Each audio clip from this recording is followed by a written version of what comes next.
Have you ever heard that old phrase that men are from Mars while women are from Venus?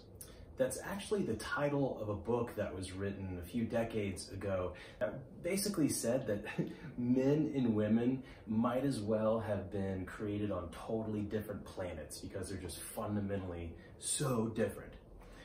Well, that's kind of a load of crap. Both men and women evolved on planet Earth. We're all human beings. While we have a lot of obvious differences between us, the differences are actually not what a lot of people would assume. So some that a lot of people would assume, and that are correct, is that men are physically capable of being more explosive and more powerful physically, right? We evolved over the years as hunters and warriors, right? So when it's time to go get the antelope or go into war, if you can't get your body going in the right direction as strongly and as forcefully as it needs to be, your people aren't protected and your people don't eat. You can even see this in little boys running around. They have a lot more of what is called a fast twitch muscle. That is more of that explosive muscle used in powerlifting and stuff like that. That's why little boys, it is a little bit more common for them to just be running around physically nonstop. Like that boy is wide open. That's kind of what that means.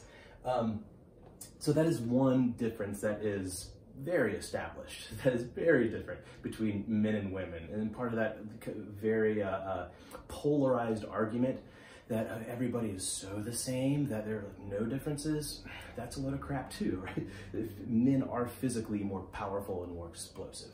Now, the idea that just because we are more physically powerful and explosive, because we were warriors and hunters for all this time, that since this is the case, we cannot be capable of that level of emotional connection and social savvy and connection that women are.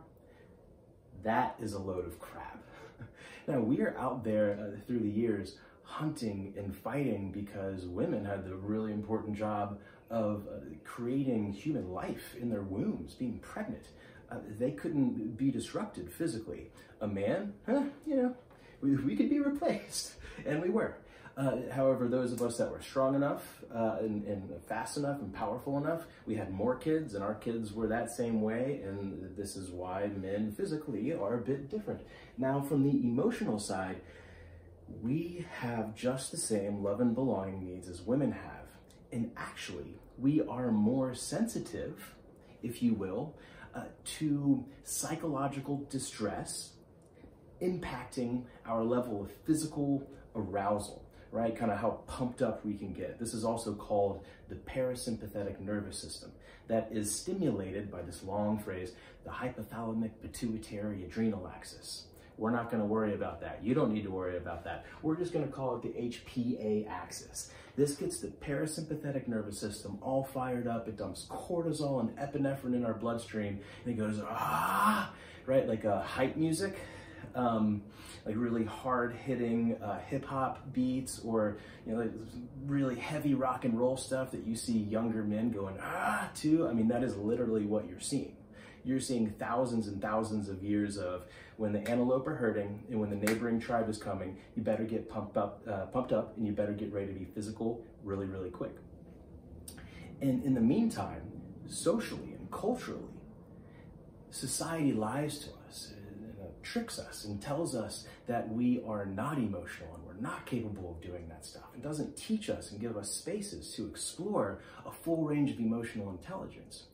And as a result, we practice going to that angry place more and more and struggle to regulate ourselves, both in body and mind. And in this way, both men and women are from Earth just the same, and men have just the same amount of love and belonging needs as women do. We are prepared less for meeting those needs, both in body and in mind, and they are really important to our sense of balance.